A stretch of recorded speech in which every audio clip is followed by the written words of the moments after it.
Hello again everybody, and welcome back for one final time to Dark Souls 3.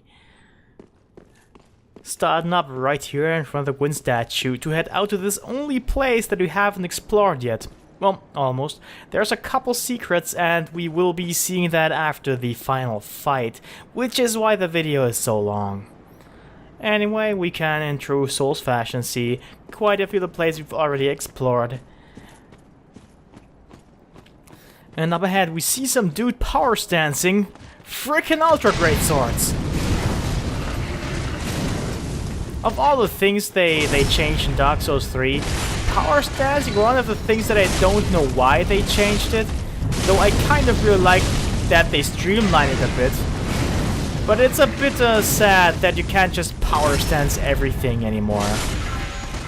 I am, however, very glad that they brought back one of the more ridiculous variants. The dual greatsword. Because when I streamed this game relatively recently, I went for the dual greatswords and hey, obviously it was fun. And last time we got the spears of the church and also of course a spear ornament, which you could now give to this monument here. Which would upgrade this covenant.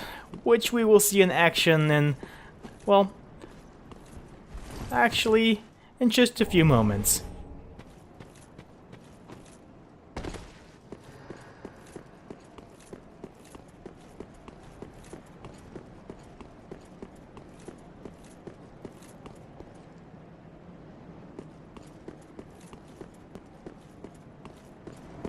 Unknowing visitor, return from whence thou camest. The abyss runneth deep, by the king's decree. None may disturb our mistress's slumber. Alright, so he told us not to push the big red button, so let's go on ahead and do it. I mean, he told us twice, basically. And immediately we're greeted by a big bad boss fog door.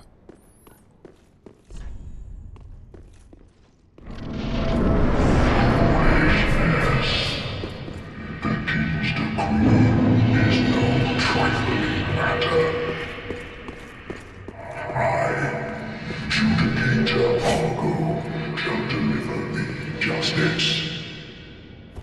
Spear of the church, sworn defender of our Princess Filianor. Hearken to the call that summons thee. Make haste. Oh yes, this is like the old monk from Demon's Souls. A PvP boss fight. If you actually invade as Spear of the Church, you get access to a couple special abilities.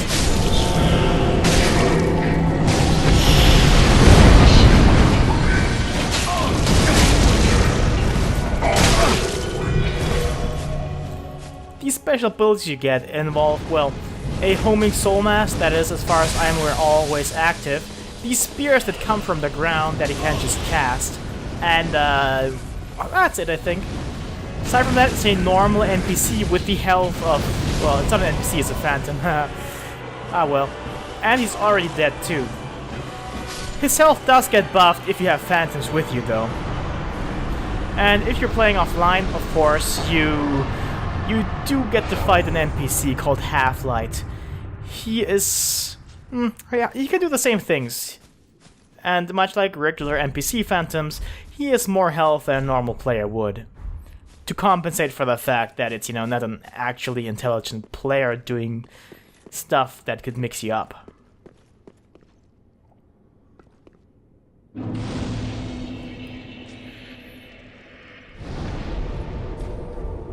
But now there's only one more way to go. And this final elevator of the game here is not a trick elevator. As you saw that Red Ghost demonstrate.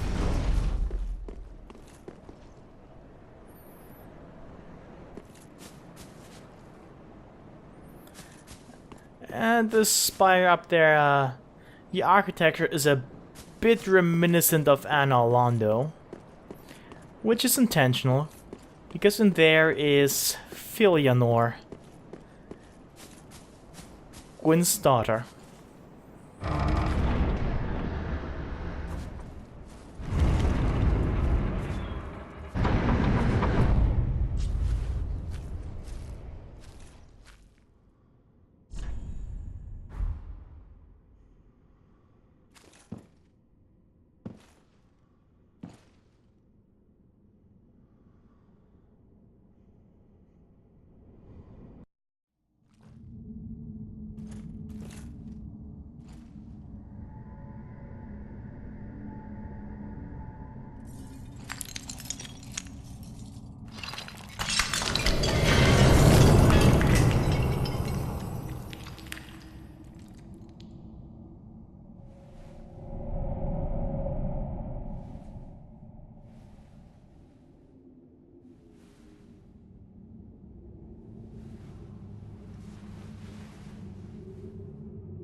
Filianor, help me, please.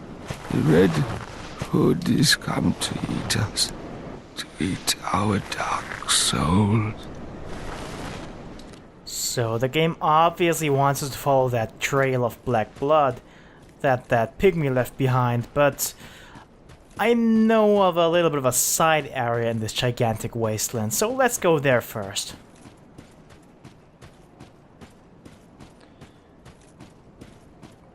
Down here is a bit of a chapel. It's easily missed, even though I did walk around the wasteland quite a bit. I didn't find it at first, even though it's right near the start.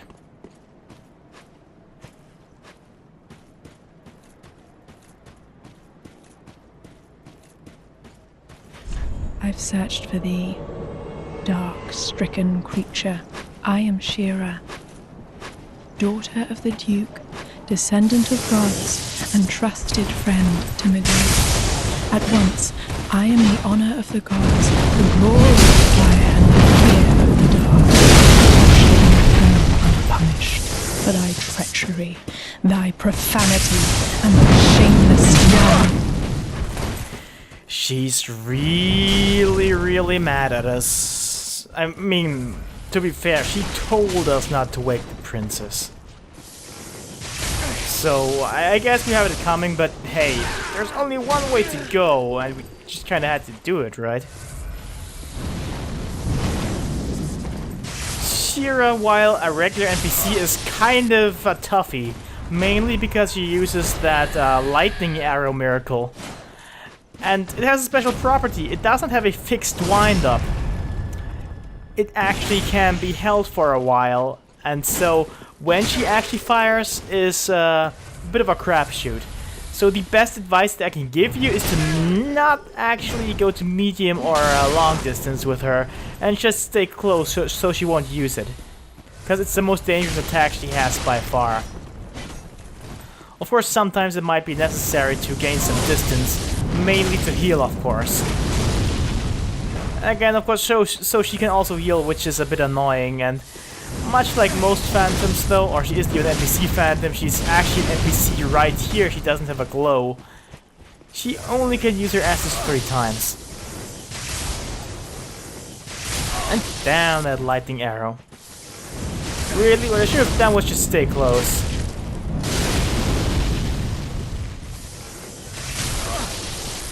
Aside from that, she has a really cool weapon, which we get for defeating her. As you can see right here, it is a hollow on a stick.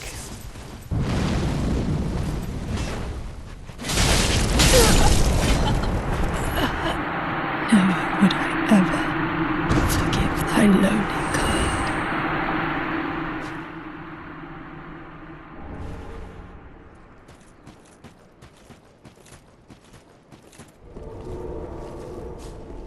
Alright, so if you want to know what happened here when we broke that shell, the best explanation I can give you is that a lot of time passed. And yeah, if you let that guy get all the way to Philion, he'll just die, by the way. Well, we're still not going to where he came from, though. Because there's one more tiny thing hidden here in this rather vast wasteland. Over there you can see some swords moving. That's an old buddy of ours that we fought, well, not too long ago actually. It's the dual ultra greatsword variant of the Ringed Knights. And why fight him again, you might now think, but he does drop something unique, something that, well, some that we have quite a lot of at this point actually. It's gonna be another Titanite slab. And before I started this video, I had actually used my final Titanite slab to upgrade this spear here. So I'm glad to have some more just in case. I even picked up a slab that I forgot throughout the main game in the Grand Archives. There's a switch near where the Crystal Sage shows up that you can just pull the lever and a bookshelf will move. 3, 2, 1, go. Alright, now it's time to go to where the pygmy was coming from, finally. But while we go there, let's just look on the horizon. To our right now is Lothric Castle, and to the right of that is Anna Londo. Anna Londo being from the very first cycle, and Lothric Castle from the most recent and presumably final one.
Still here.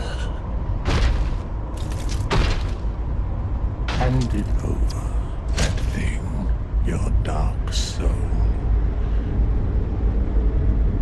For my lady's painting.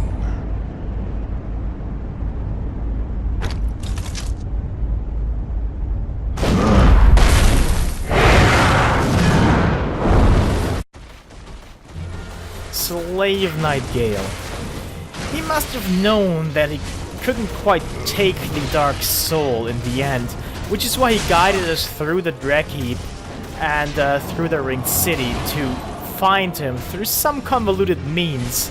Assuming that a lot of time has passed, the implication is that he's at this point killed a lot of pygmies / humans. And, you know, he's some kind of feral. He's pretty much going on all fours a lot of the time here. He's barely human at this point. The fight is quite cool though. What we saw first was of course him throwing a corpse at us like Artorias. And well, his moves don't necessarily evoke that. They're, I would say, a bit more easily dodged. But he can go nuts of course, and a downward thrust is a move that Artorias also has.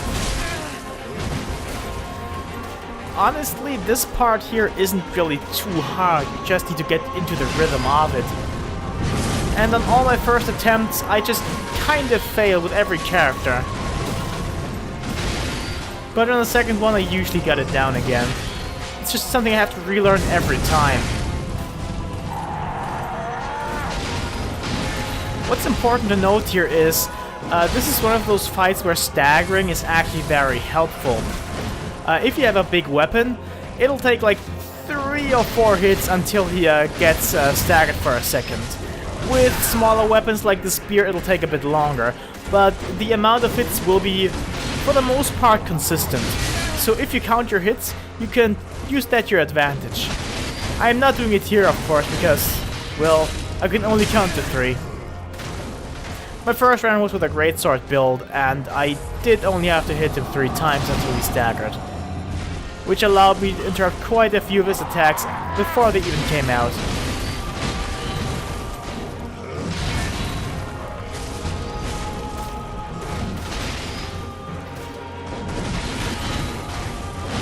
There's a couple of moves that are great for getting hits in. One of them is the one where it just kind of starts glowing red and charges at you. That one is actually a grab. If you let it hit you, he will impale you and fling you away, so try to not be in his way.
blood.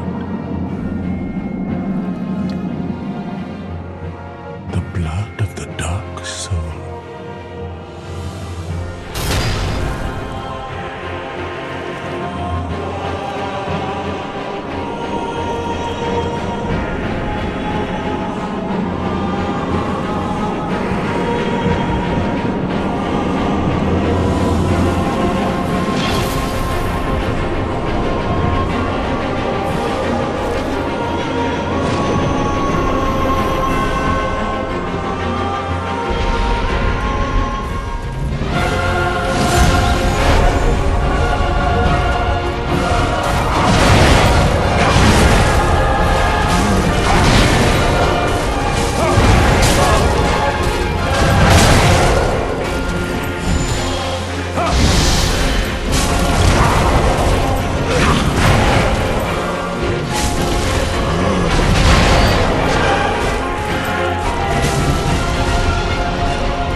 That was quite the thing, wasn't it?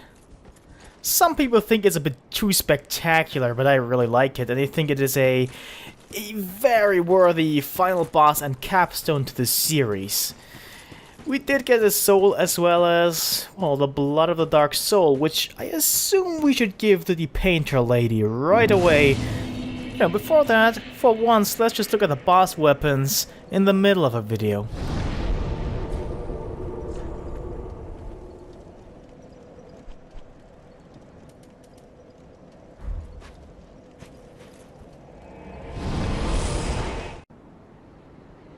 Soul of Slave Knight Gale. The red-hooded wandering slave Knight Gale sought the blood of the dark soul as pigment for the painted world. But Gale knew he was no champion, that the dark soul would likely ruin him, and that he had little hope of a safe return. And here we have Gale's greatsword. Greatsword of Slave Knight Gale, the only weapon that he kept with him from beginning to end. Originally an executioner's sword made for decapitation, this blade is heavily chipped and stained with the blood of countless battles. Now this is a greatsword type weapon.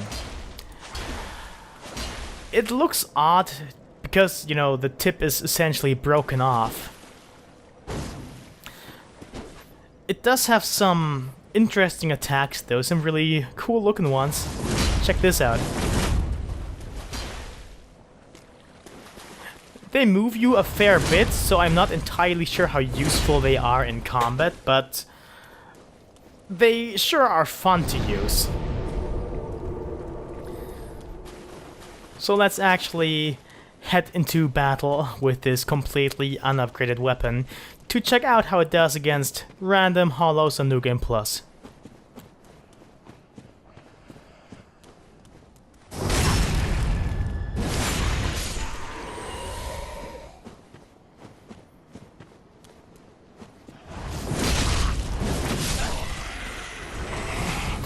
Certainly seems like this weapon skill can have its uses. Again, I'm not sure how useful it is entirely, but it is very fun to use. Because the attacks look very cool. And they deal a decent amount of damage. I'm not sure how well those attacks would work in PvP at all, though. The regular moveset, of course, is, you know, just a greatsword moveset, nothing special. Anyway, moving on.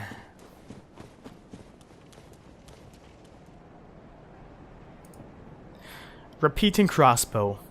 This crossbow, customized for repeat firing to face mobs alone, was wielded by Slave Knight Gale. Used in the battles of an endless journey, this crossbow is covered with twists and dinks, rusted with blood, and made extremely brittle from overuse. In case you didn't catch on to it, Gale is literally Guts from Berserk, wielding a huge sword as well as a repeating crossbow.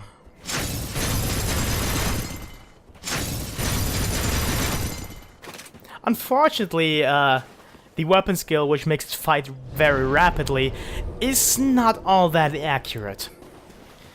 If you stand close to an enemy, you'll be able to just, you know, fire projectile after projectile into them, and it'll probably stun lock them for the duration of the attack, but aside from that, it's probably not all that great. Still, it's another fun crossbow skill that I wish showed up in the main game, actually.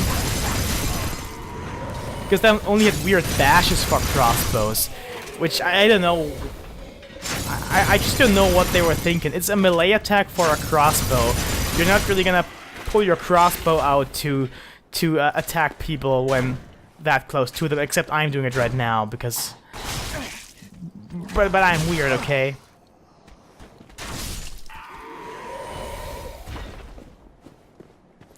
You can, of course,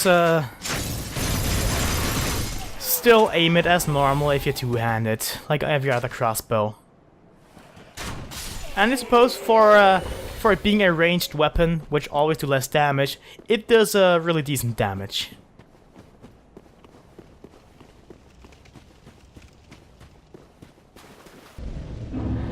So Ariandel Chapel is now much more on fire than the last time we came here. Previously the fire would only be down in the boss room, now it's also up here. And of course in the attic as well.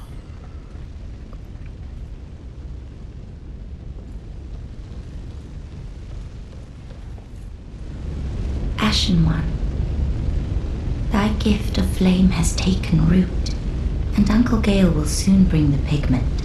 Pigment, colored like the dark soul of man. I wonder if Uncle Gale has found it, the pigment, colored like the dark soul of man. I wonder My thanks, Ashen One. With this will I paint a world. Please tell me thy name. I would name this painting after thee.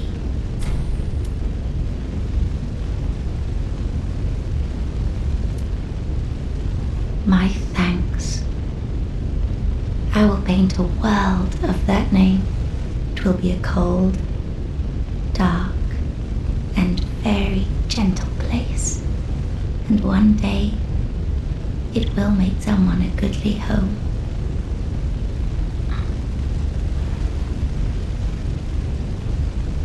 I wonder when Uncle Gale intends his return.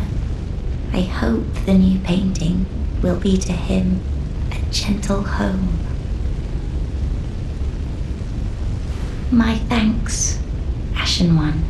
I will assuredly finish the painting of a cold, dark, and very gentle place. One day, it will make someone a goodly home.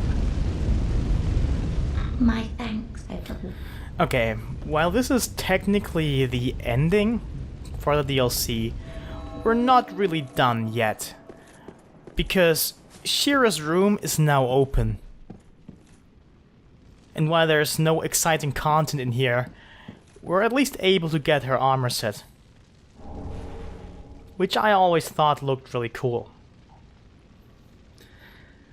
But now there's still the mystery of that show your humanity puzzle. So, you know, let's tend to that.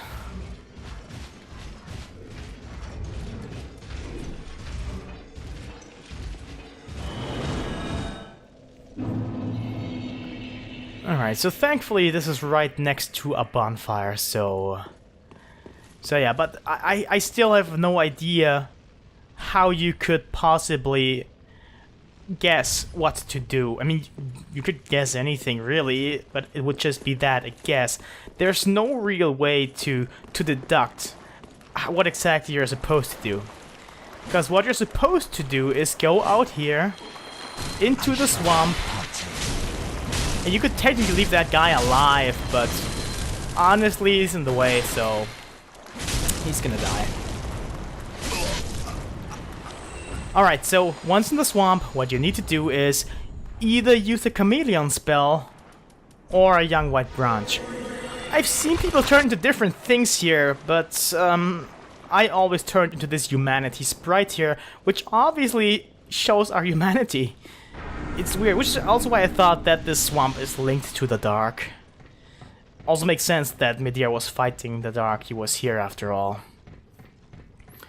But anyway, that's how you do that. Yeah. That's how you do that. Interesting.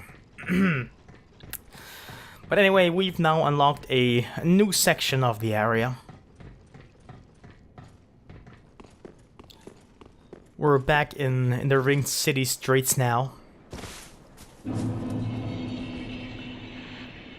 And there's 2 Ringed Knights patrolling, and it is absolutely best to try and draw them to the end here, because if you get too close, well, or too far out, there is a Judicator Giant, and he doesn't care about line of sight.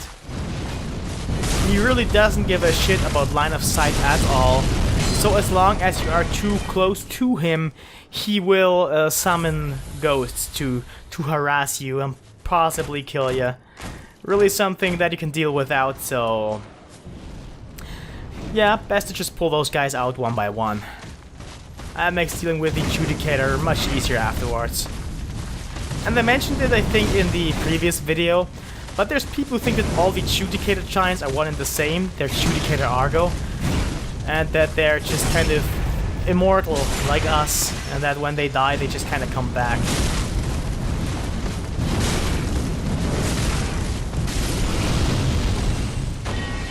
Ah, well, but now there's nothing really left that could stop us from relatively safely taking out the Adjudicator Giant.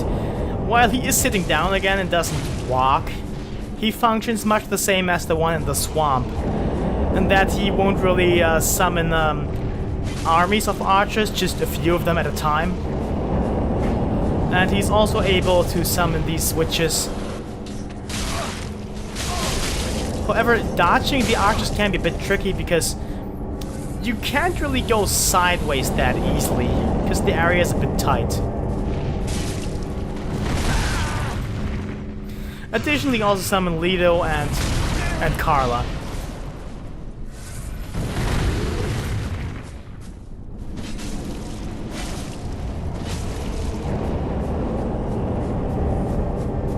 And whenever he does his summoning, it's probably best to just run away for just a second to make sure it's not archers he's gonna summon up.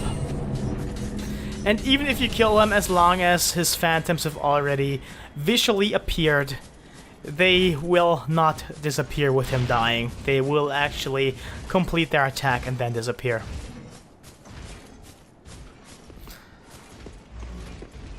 But this is actually the path that leads us to the Purging Monument, which is actually right here to, well, it's to our right basically. Right here, there it is.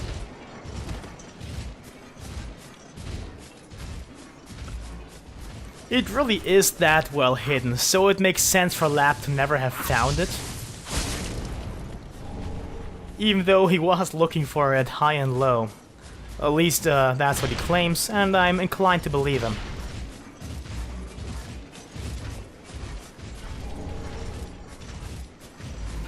This is a bit unique though, because aside from it allowing us to forgive our sin or cure our hollowing, we can also reinstate the King's Decree, which just means that we can respawn the Spear of the Church boss fight in case we want to do it again.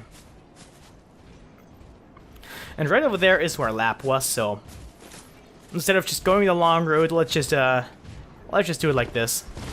And while there are 2 ringed knights in the way, and while there are also regular hollows there, you know, just don't care. Just gonna walk past. They actually won't follow you into Lap's room. At least he never did for me. Let's tell him about the Purging Monument and how to get to it. What did I come here in search of? Damn. Stop it. I'm unbreakable. Unbreakable. Are you certain of that? No. Sorry, I know you'd never lie to me. Thank you. Thank you kindly. I'll speed right on over. It won't be long now before I know everything. Who I was, what I lived for, and what my name was. And I'll have you to thank for it all. Ah, thank you. Most sincerely. I swear upon my birth name that I am your friend. No matter what might come out, no matter what I was, if you would do me the honor, allow me to be a true friend. Always. It won't be long now before I know everything. Who I was, what I lived for, and what my name was. And I'll have you to thank for it all. Alright then, let's head to his final location. Unfortunately it did glitch up for me a bit. I broke sequence, so to speak. Normally what's supposed to happen is that you find him and talk to him, and then a cutscene plays when you leave the room.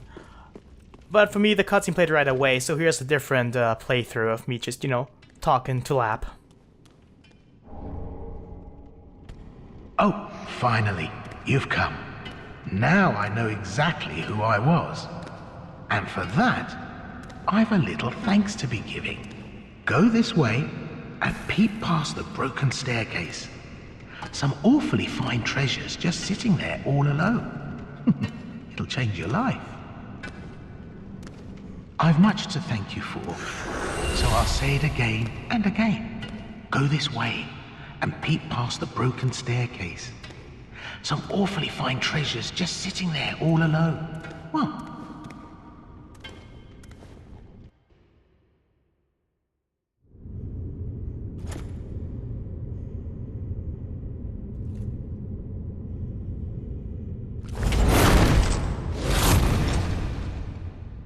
every age, it seems, is tainted by the greed of men. Rubbish to one such as I, devoid of all worldly wants. I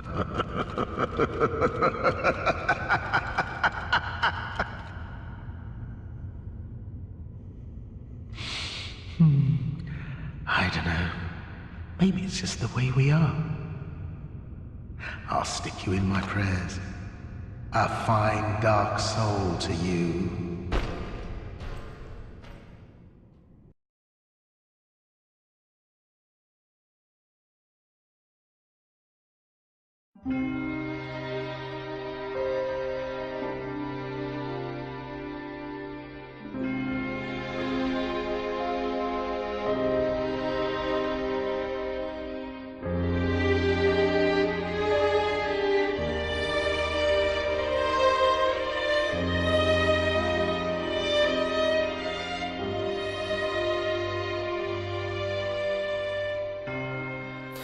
So, obviously, normally, the credits won't play here. This is just, my own choice to end things, basically, on these terms, seeing as Patches is basically, at least as far as I'm concerned, Hidetaka Miyazaki's self-insert.